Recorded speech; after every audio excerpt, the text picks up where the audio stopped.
नमस्कार बच्चों, कक्षा सप्तमी विषय वैदिक गणित अभ्यासमाला 2 का भाग 2 प्रकरण हमारा ध्वजांक विधि द्वारा भाग 1 में हमने 2 अंकों जब भाजक हमारा 2 अंक दिए हुए हैं तब ध्वजांक विधि द्वारा भाग प्रक्रिया हमने सीखी।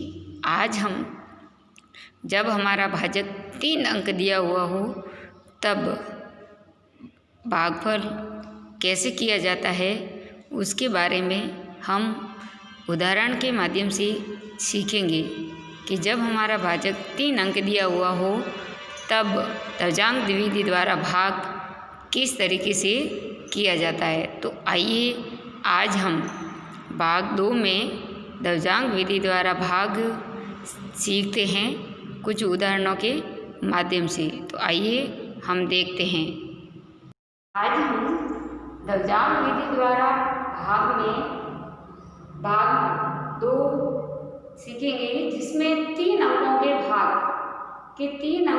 भाग जो है ध्वजांक विधि द्वारा कैसे हल किए जाते हैं। तो उसके लिए देखो, सबसे पहले हम ध्वजांक विधि में सबसे पहले हम निकालेंगे ध्वजांक और मुख्यांक। अब हमारे पास देखो भाग 3 अंक का भाग देना है, तो 3 अंक का भाग देने के लिए हम ध्वजांक को कितने अंक लेंगे और मुख्यांक के कितने अंक लेंगे। तो हम देखो ध्वजांक के 2 अंक लेंगे, ये हो गए ध्वजांक 27 और मुख्यांक 8। मुख्यांक हम 1 अंक लेंगे क्योंकि हमको मुख्यांक का क्या देना है, भाग देना है। अगर हम मुख्यांक में 2 अंक लेते हैं तो हमें भाग देने में थोड़ी सी कठिनाई होगी, नहीं तो हम भाग जो है अंक छोटा है तो भाग देने में हमारी आसानी रहेगी। इसलिए यहाँ पर हमने ध्वजांक 2 अंक लिए और मुख्यांक 1 अंक लिया है ताकि भाग देने में हमको आसानी हो। तो ध्वजांक क्या करता है, ध्वजांक का हमको गुणा करना है और मुख्यांक का हमको भाग देना है। अब देखो जब 3 अंकों का भाग देना होता है तब क्या करते हैं, देखो ध्वजांक में हमारे 2 अंक हैं तो तीसरे खंड में हमारे 2 अंक आएंगे, संख्या के 2 अंक आएंगे तीसरे खंड में, तो पीछे से 2 अंक ये यहाँ पर लिख दिए। बाकी जो शेष अंक है वो मध्य खंड में लिखे जाएंगे, ठीक है। इसके बाद जो है प्रथम खंड में क्या आएगा, प्रथम खंड में आएगा ध्वजांक और मुख्यांक। ध्वजांक यानी ध्वज की तरह ऊपर रहने वाला, तो ध्वज की तरह ऊपर रहने वाले हैं ध्वजांक है हमारा 27। अब है मुख्यांक। मुख्यांक हमारा क्या है 8। मुख्यांक हमारा क्या है 8 है मुख्यांक, ठीक है। अब हमको क्या करना है, ये 3 खंड पहले की तरह जो हमने 2 अंकों का भाग किया है ये क्रिया अभी तक तो वही उसके जैसी ही है। अब हम आगे बढ़ते हैं तो पहली क्रिया प्रथम क्रिया क्या करनी है, प्रथम क्रिया जो है वो हमारी है 2 में हमको 8 का भाग देना है। तो 2 में हमारा 8 का भाग नहीं जाएगा तो हम क्या करेंगे, तो हम बीच में 20 में 8 का भाग देंगे। तो ये 20 भाग 8, 20 में 8 का भाग देंगे तो हमारा भागफल यानी 8 का भाग 20 में देंगे तो भागफल यानी भाग कितनी बार जाएगा, भाग जाएगा हमारा 2 बार। 8 दूनी 16, 20 में से 16 गए, नीचे क्या बचे 4, तो हमारा शेष क्या बचेंगे 4। तो हमको भागफल को कहाँ लिखना है, भागफल को इस रेखा के नीचे लिखना है और जो हमारा शेष आता है उस शेष को जो संख्या है उसके बीच में लिखना है, ये हो गया बीच में। अब हमारा नया भाज्य जो है क्या बन गया, जिसमें हमको भाग देना है। तो नया भाज्य बन गया हमारा 46, नया भाज्य 46 बन गया। अब इसको करेंगे संशोधित, क्या करेंगे संशोधित। जो हमारे पास नया भाज्य आता है उसको हम संशोधित करते हैं। तो संशोधित करने के लिए हमारे पास जो नया भाज्य है उसमें से हम दर्जांक और जो हमारा भागफल आता है उसका जो है गुणा करेंगे। तो हमारे पास जो पहला अंक है 2 और दर्जांक का भी पहला अंक लेंगे। ठीक है, दर्जांक का, क्योंकि हमारे पास दर्जांक में 2 अंक है तो सबसे पहले हम पहला अंक लेंगे। भागफल का 1 अंक है तो दर्जांक का भी 1 अंक लेंगे। तो 2 × 2 कितने हो गए? 2 दूनी 4, 46 में से 4 गए, पीछे बचे 42। अब हमारे संशोधित करने पर हमारे पास जो संख्या आई है उस संख्या में हम वापस मुख्यांक का भाग देंगे। तो हमारे पास जो आया है 42, उस 42 में हम मुख्यांक कितना है हमारा 8, तो 8 का भाग देंगे। तो 8 का भाग देंगे तो वही भागफल हमारा 8 का भाग देंगे 42 में तो जाएगा 5 बार 8 पंजे 40 और 42 में से 40 गए, पीछे क्या बचे 2। तो हमारा शेष जो बचे है वो आएगा हमारा 2। तो हमारा भागफल हम लिखेंगे इस जीरो रेखा के नीचे और शेषफल, अब यहाँ पर कोई संख्या नहीं है तो शेषफल हम तीसरे खंड में ले जाएंगे। तो यहाँ हमारा अंतिम जो भागफल है तो हमारा नया भाज्य क्या आया? नया भाज्य आया हमारा 275। नया भाज्य क्या आया? 275। अब हम तीसरे खंड में आ गए तो तीसरे खंड में आने पर हम जो संशोधित भाज्य निकालेंगे वो ही हमारा अंतिम भाज्य और शेषफल निकलेगा। तो अंतिम संशोधित भाज्य या अंतिम भाज्य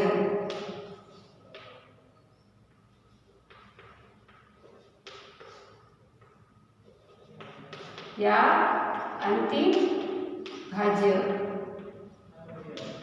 जब हमारे पास भागफल में दर्जांक में 2 अंक होते हैं और हम भाग 3 अंकों का दे रहे हैं तो जो हमारा अंतिम शेषफल आता है उसमें हम ऊर्ध्व तिर्यक विधि से गुणा करते हैं।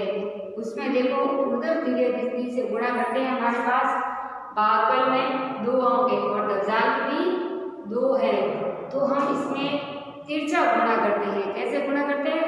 तिरछा। तो 5 का गुणा जो है 2 से करेंगे और 2 का गुणा 7 से करेंगे। देखो जैसे ये 27 और 25 है, इस तरीके से हम तिरछा गुणा करेंगे। तो 5 × 2 आ गया प्लस जो है हमारा 7 × 2। ठीक है, ये हो गया, ये हमारा ऊर्ध्व तिर्यक तिरछा गुणा हो गया। अब हम यहाँ पे जो है 10 से गुणा करते हैं। 10 से गुणा क्यों करते हैं कि हमारे पास अगर दर्जांक में 2 अंक है, जब हम अंतिम शेषफल निकालते हैं तो 10 से गुणा करते हैं और अगर हमारे पास दर्जांक में 3 अंक होंगे है तो जब हम अंतिम शेषफल निकालते हैं तो यहाँ पर 100 से गुणा होता है। लेकिन अभी हमारे पास 2 अंक है तो यहाँ ये करना है कि तिरछा गुणा करने के बाद 10 से गुणा करना है और उसमें से वापस 7 लास्ट वाले अंकों का गुणा करना है। लास्ट वाला अंक है 5 और दर्जांक में लास्ट का अंक है 7। तो देखो 275 माइनस 5 दूनी 10 और 7 दूनी 14। 14 और 10 कितने हो गए? 24 × 10 कितने हो गए? 240 माइनस 35। 275 minus 240 minus 35। 240 भी माइनस के और 235 भी माइनस के, तो माइनस के कितने हो गए? 275।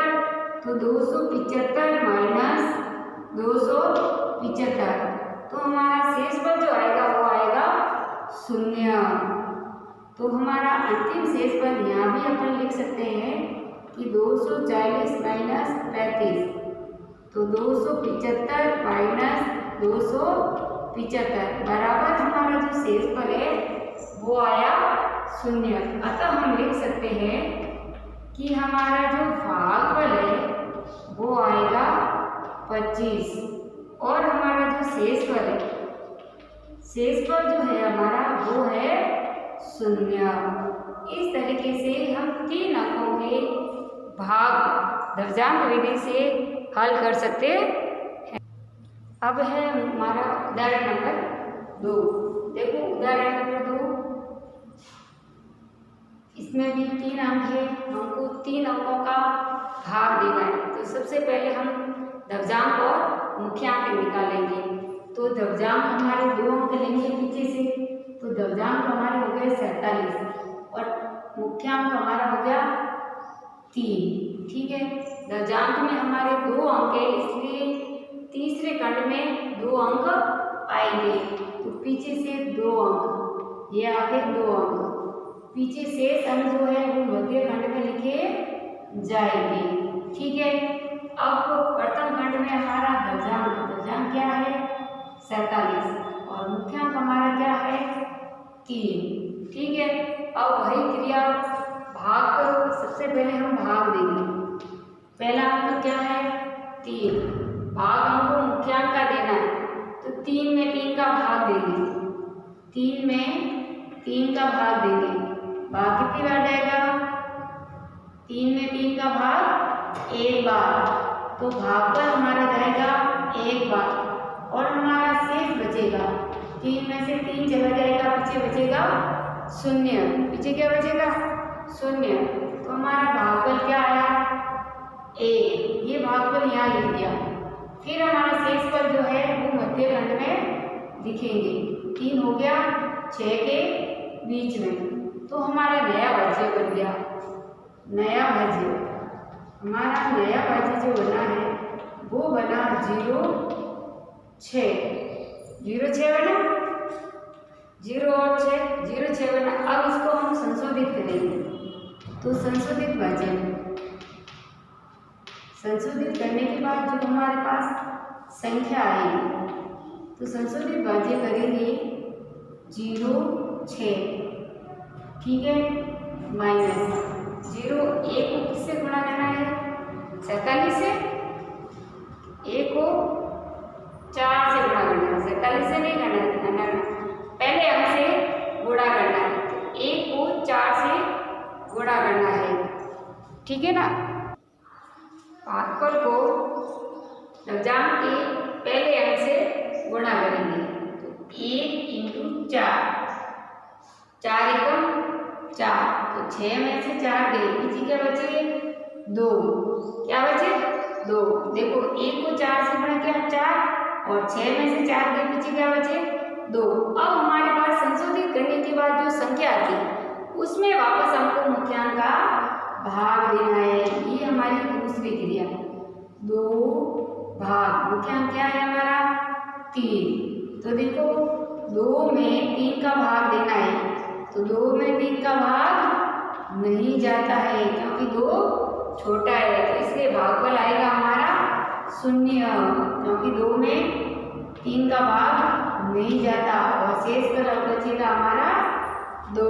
शेषफल हमारा क्या बचेगा 2 ही बचेगा, तो हम भागफल यहाँ लिखेंगे, ये आएगा 0। शेषफल हमारा आएगा 2, क्योंकि हमारे पास अभी भी 7 अंक है, मध्य खंड में 1 अंक और है। तो अब हमारा नया भाज्य क्या बन गया हमारे पास 27। नया भाज्य क्या बना 27। अब हम इसको वापस संशोधित करेंगे, संशोधित भाज्य। तो संशोधित करने के लिए देखो 27, अब देखो हमारे पास 27 आया। अब 1 को हमने 4 से गुणा कर दिया था, अब हम 2 अंक आ गए हमारे पास और यहाँ पर भी 2 अंक है, तो हम संशोधित करने के लिए ऊर्ध्व तिर्यक गुणा करेंगे। 0 को 4 से और 1 को 7 से गुणा करेंगे। ठीक है ना। तो देखो हमारे पास 2 अंक है, 0 इंटू 4 प्लस 1 इंटू 7।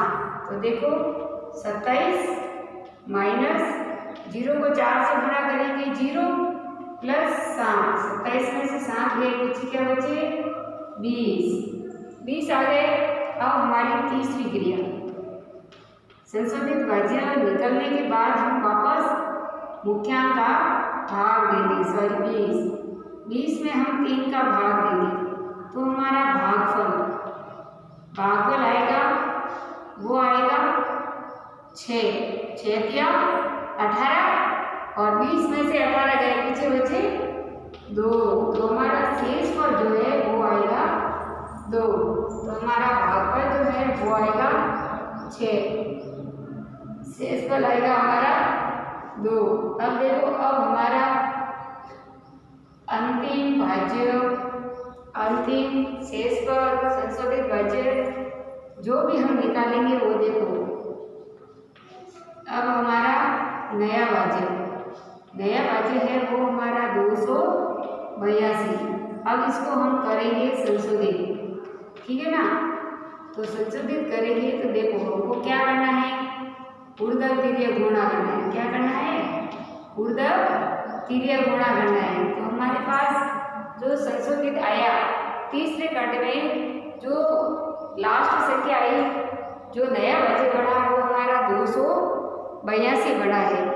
तो 282 जो है, अब इसका हम ऊर्ध्व तिर्यक विधि से गुणा करेंगे। एक हमने सबसे पहले ले लिया था, अब हमारे पास पीछे जो 2 अंक है इनका हम ऊर्ध्व तिर्यक विधि से गुणा करेंगे। 6 का हम 4 से करेंगे और 0 को हम 7 से गुणा करेंगे। तो देखो -6 इंटू 4 प्लस 0 इंटू 7 ये है। तो हम यहाँ भी लिख देते हैं कि 6 इंटू 4 प्लस 0 इंटू 7 और यहाँ पे 10 से अपन को गुणा करना है, क्योंकि हमारे पास दशांक में 2 अंक है और लास्ट में हमारे पास 6 और 7 है। तो 6 और 7 का हमको क्या करना है, गुणा करना है। 6 और 7 का क्या करना है, गुणा करना है। इस तरीके से ये क्रिया हमको करनी है। ठीक है। अब देखो 282, ये हमारे पास 282 तो है ही। 6 इंटू 4 24, 0 और 7, 0 हो गया, ये हो गया हमारे पास 24 इंटू 10 माइनस 6 सत्ते 42, 282 माइनस 240 माइनस 42, ये भी माइनस, ये भी माइनस, ये हो गया 282। इसको हम आगे बढ़ाते हैं तो देखो 282 माइनस 6 चौके 24, 0 और 7 को जोड़ोगे तो 0 इंटू अपन को 10 माइनस 42, 6 और 7 का गुणा किया, हमारे पास क्या आया 42 आया। तो 282 माइनस 40 और 240 माइनस 42, तो 242 माइनस 240 और माइनस के 42 हो गए माइनस के 282। इसलिए हमारे पास जो अंतिम शेष है वो आएगा 0। इसलिए हमारा जो भागफल है, अतः हम लिखेंगे भागफल है हमारा 106 और शेषफल जो हमारा है वो आएगा हमारा 0। ठीक है ना। ये हो गया हमारी लघुगणक विधि से 3 अंकों की संख्याओं का गुणन। अब है हमारे अभ्यास प्रश्न सूत्र लघुगणक विधि से आपको भाग करना है। आपको 2 प्रश्न दिए हुए हैं, इन प्रश्नों को लघुगणक विधि से आपको हल करने हैं। अभी हमने उदाहरण के माध्यम से भाग हल करना सीखा, उसी उदाहरण को देखते हुए आपको इन दोनों प्रश्नों को हल करना है। ठीक है ना। और अपनी कॉपी में करना है। ठीक है ना।